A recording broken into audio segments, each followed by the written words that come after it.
Welcome to the Send Talk podcast, your easy to understand guide to some of the most common queries we get asked when it comes to special educational needs and disabilities, or SEND. I'm your host, Vic Elizabeth Turnbull, and together with SENDIASS Manchester, the city's information, advice and support service for SEND, we'll empower you to make informed decisions for you or your child.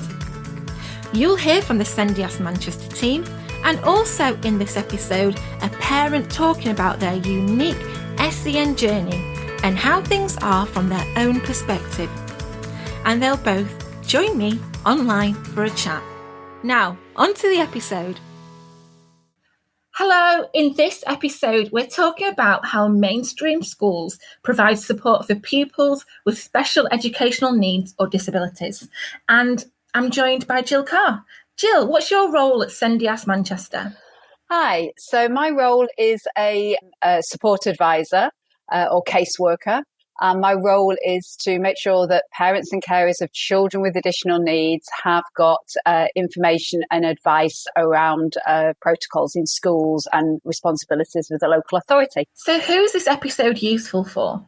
So I think this episode would be really useful for parents and carers of children who've got an identified special educational need, those who may have some concerns about what's happening in schools, what support their child is getting, and also young people themselves if they're concerned that they've got a special educational need. So can you explain in a straightforward way, what do we mean by SEND? SEND stands for Special Educational Needs and Disabilities, and the legal definition is that it refers to children with learning problems or disabilities that make it harder for them to learn than children of the same age. So that, in a nutshell, is what SEND refers to when you see it in documents. So is there any guidance for schools and local authorities? So, the main guidance around special educational needs is found in the Special Educational Needs Code of Practice. And that sets out what schools and local authorities are expected to do to make sure that all children and young people get the education that enables them to achieve their best, become competent individuals leading fulfilling lives, and make a successful transition into adulthood, whether that's into employment, further or higher education or training. What do those school responsibilities to support pupils with those additional needs look like? The legal basis for the responsibilities that schools have are set out in the 2010 Equality Act. And that says that schools are obliged to make what are called reasonable adjustments to prevent them from being put at a substantial disadvantage. There's various ways they can do this, and it looks very different depending on the pupil and depending on what their needs are. But the schools absolutely have to make the term best endeavours is used to make sure that children with SEND get the support they need. And they have to make sure that children and young people with SEND are able to engage in the activities of the school alongside those pupils that don't have any additional needs. Another key responsibility that schools have is to have a designated teacher who is responsible for coordinating the SEND provision in the school. That person's known as a SENCO, a Special Educational Needs Coordinator. In most primary schools, that's often just a regular teacher or maybe the deputy head teacher. In high schools, where obviously there are larger numbers of pupils with SEND, it will often be a role that is purely a SENCO role, and that they won't necessarily have any additional responsibilities. Finally, schools are obliged to publish a SEND information report. By that, they have to detail all the arrangements made for the admission of pupils with additional needs, making sure that those pupils aren't treated less favourably, and also crucially demonstrate their accessibility plan, how they intend to improve access over time. That's particularly key for perhaps older schools in older buildings where there may be access issues. So again, they are obliged to monitor and review their accessibility and their suitability for students with additional needs. So we've looked at the school responsibilities, but what does the SEND support look like in a school? So SEN support in school can look very different depending on what the pupil's needs are. It can vary from things like an individual learning plan, extra support from a teacher or a learning support assistant, small group work. Social communication groups are often used for children with those kind of issues. I think one of the most important things to remember is that the school have to involve you at every stage. So what you just talked about there, Jill, I guess is primary school. So is it any different in high school, that support? The support in high school should more or less look the same in terms of record keeping and involving you as a parent. But in terms of how your young person is supported, it can differ a bit. So the school will be encouraging perhaps more independent learning. So it's probably less likely that they would have one-to-one direct support. It might be that they are involved more in small group work. So it's still important that you're involved, but you might find that they move away from creating any kind of dependence for the young person on a member of staff. And it's also important in a high school that there is a team of people who understands your child's needs, because obviously, if somebody's off sick or a member of staff not in, there needs to be people there who can pick up and work with and support your child or young person. So in high schools, some of the things that they can do to support young people might look a little bit different. So things like access to a learning support unit where students who are finding particular subjects challenging might take those subjects in that unit with specialist staff. Also, they can give things like time-out passes. So for young people who might not be coping well in certain lessons, sometimes they can use time-out passes.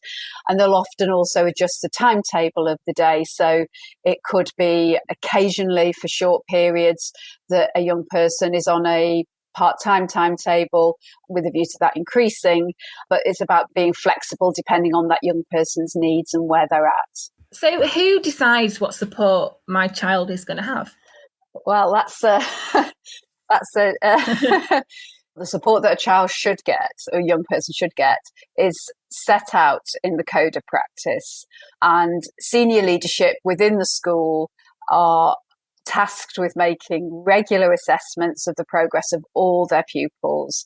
And through that, they should be able to identify those who are making less than expected progress and decide if that child, the young person, needs additional support. So they will, at that point, if they've identified your child as having some additional needs, their first step would be to perhaps organise a small meeting to discuss that with you as their parent or carer.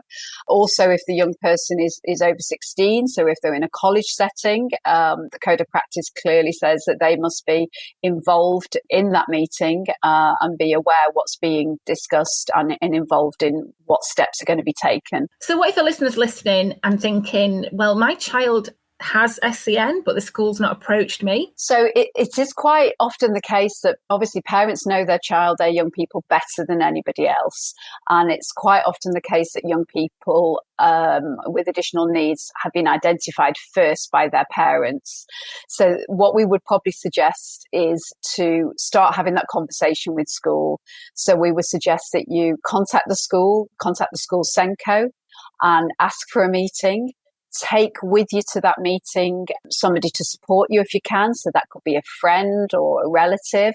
And again, if your child has undergone any kind of assessments through the CAMS service, make sure that you take copies of those reports with you and start to have the conversation with school about your concerns and ask them what they're planning to do to support your child or young person and who else they can possibly involve, if there's any outside services or agencies that they can involve in that process.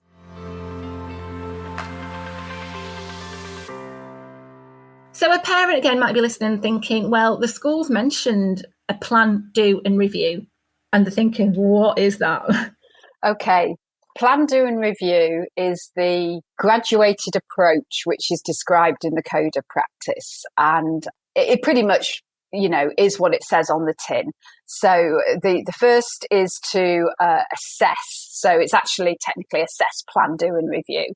So it's making sure that a child's needs have been fully assessed. Then the plan bit will be to discuss those concerns with parents and set targets and a date to review. And the do, again, as the name suggests, is usually the responsibility of the child's class or subject teacher. And they're going to be responsible for doing any additional work with your child. There will, of course, often be teaching assistants involved in that as well.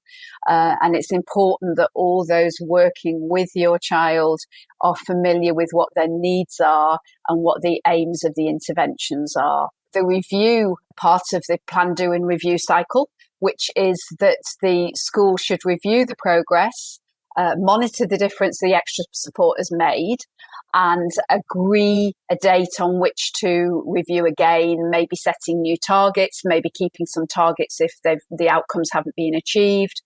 So it's really important that schools keep on top of this.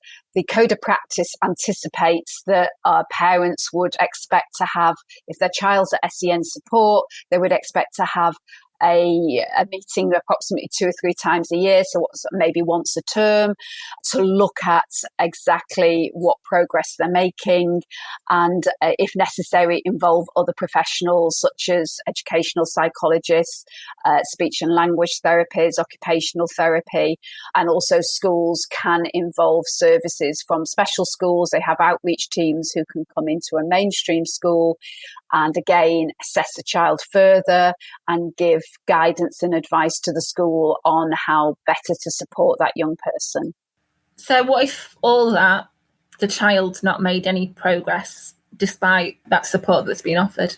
If a child has had at least 2 terms of plan, do and review, and it's really clear that despite all the extra support and interventions that the school have put in place, that they're still not making the progress that they would have hoped for, then it would be the expectation that the school would submit what's called a request for statutory assessment. So what that means is the school would be writing to the local authority, detailing really clearly all the different interventions they've put in place, the effect that that's had or not had.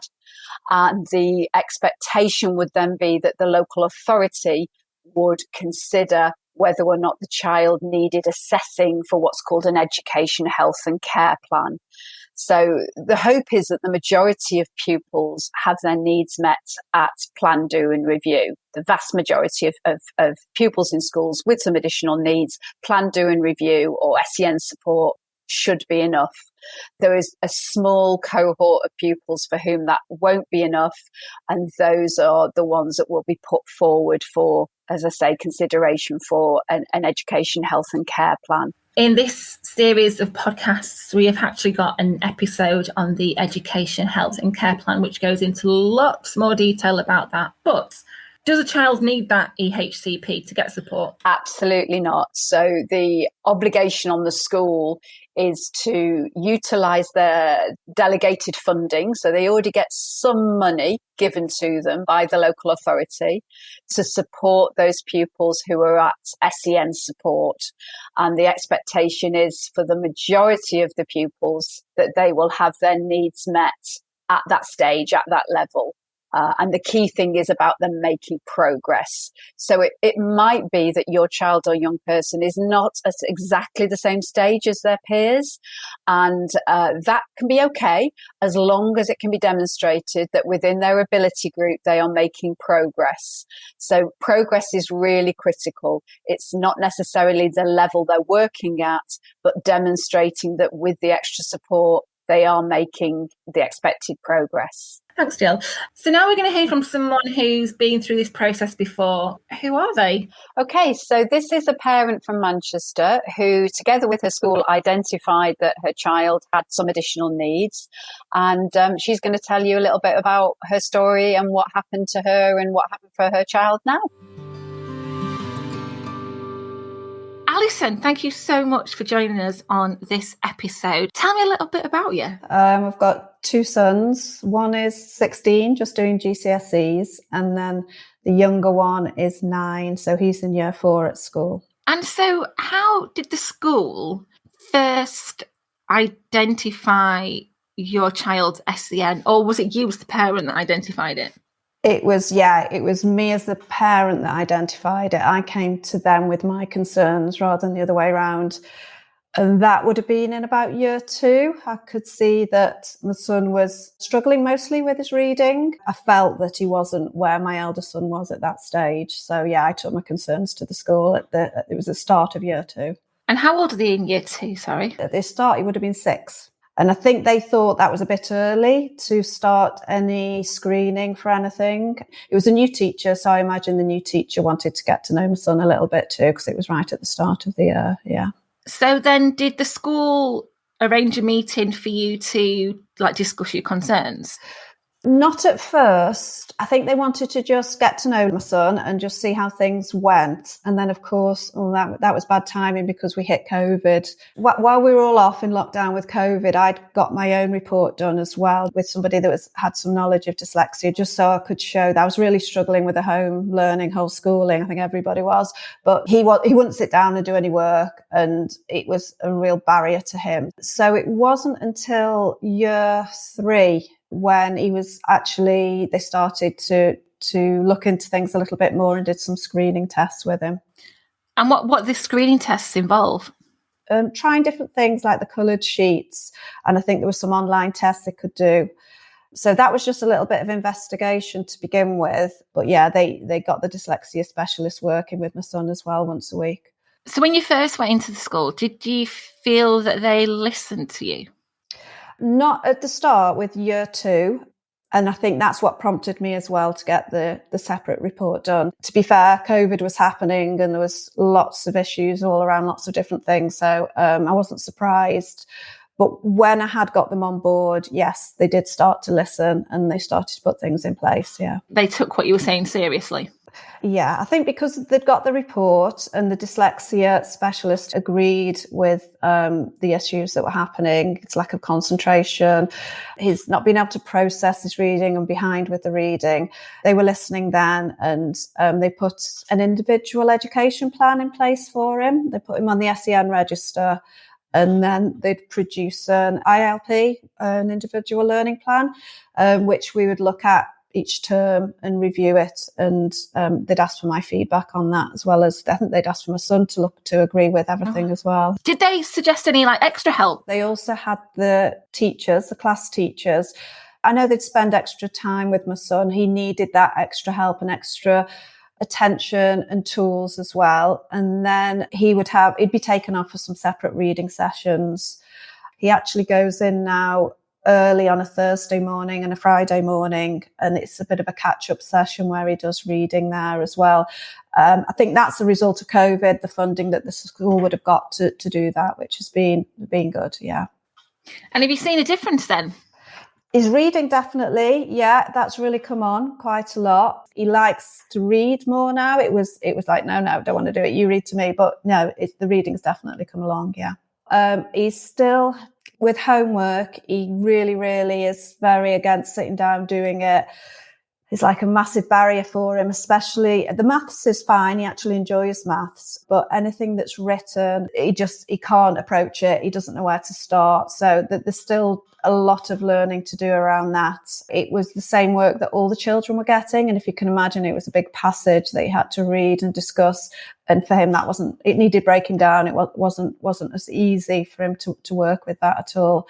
They did differentiate homework with regards to spelling. So he'd have easier spellings, which he copes with really well, actually. That was a real positive.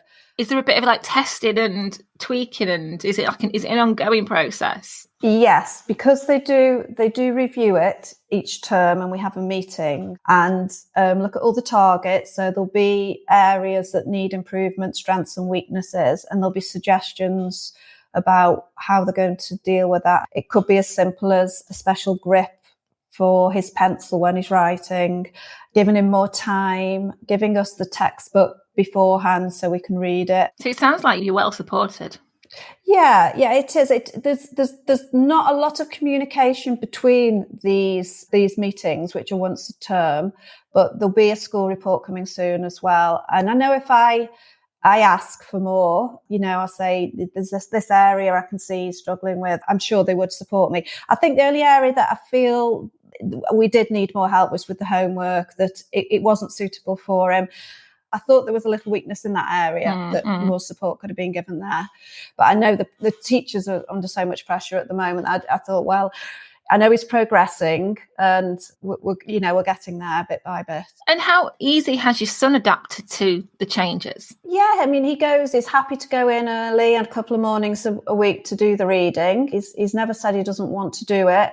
He's done all the reports. I don't think he's always been aware of why he's doing them and what's going on. So I've tried to always explain, and I've not described it as a negative thing. I've just explained it's a different way of learning. And the world actually needs dyslexic people, because they do approach life and skills in a different way that's actually beneficial.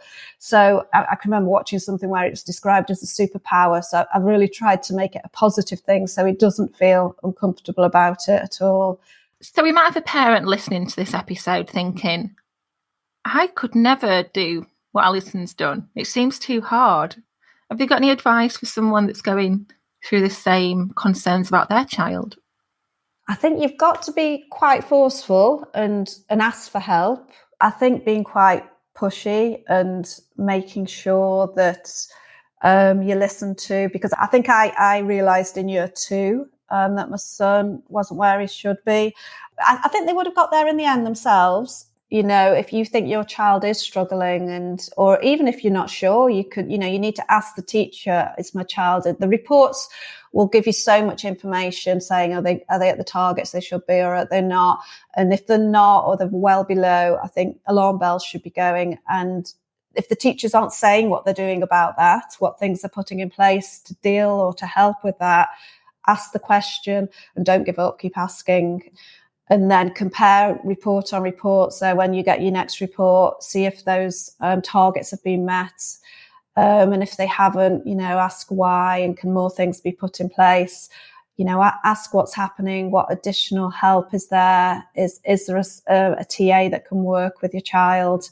I think everybody's going to get a different experience depending on the school, and perhaps the other children in the class, if other children are dealing with the same problem. I know my son works in a group with other children, so he's not the only one that needs help. And, if there's other children in the same situation as him, he doesn't feel like he's not keeping up with everybody, with the whole class. And he's never felt like that. He has felt a little bit anxious at times. I think not because he's not keeping up, just because he's not been able to know how to approach the work and deal with the work.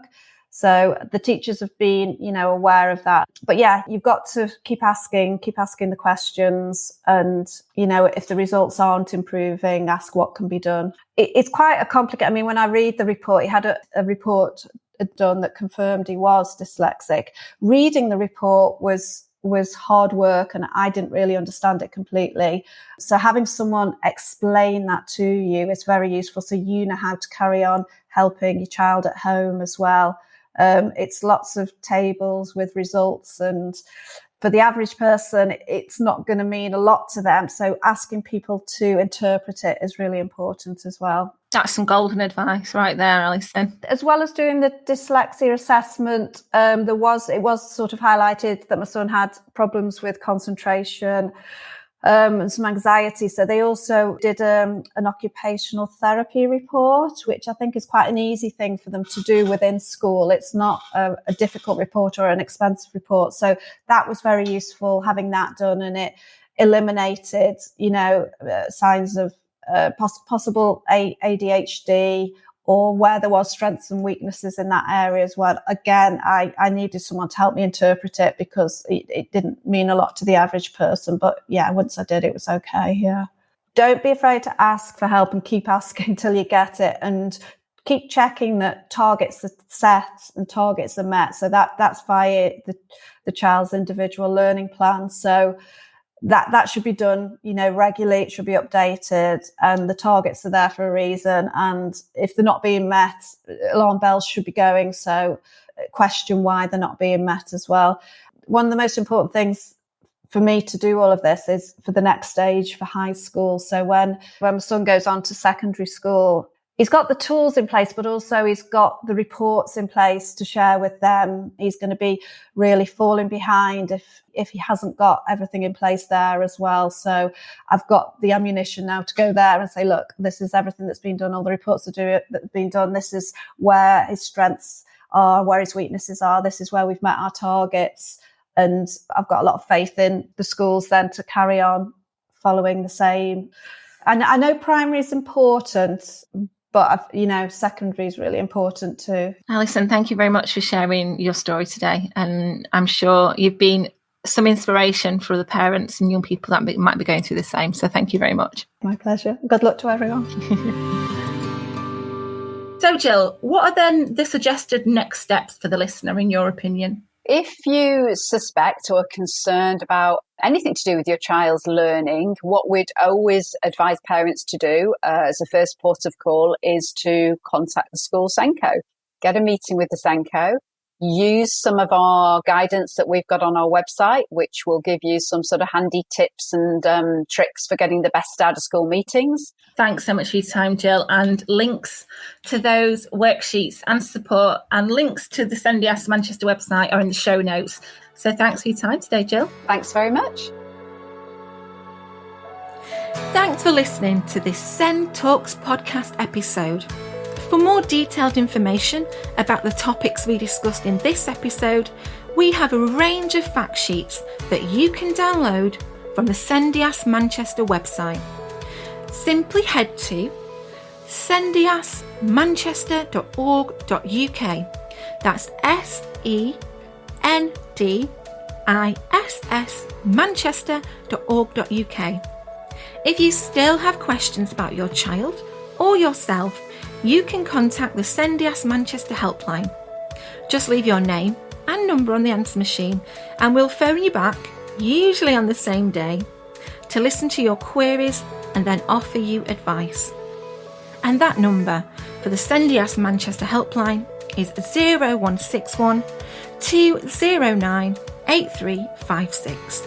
That's 0161 209 8356. Or you can email the parents' inbox. That email address is parents@manchester.gov.uk. That's parents@manchester.gov.uk. Another great resource is the Independent Provider of Special Education Advice. They're also known as IPSEA, IPSEA.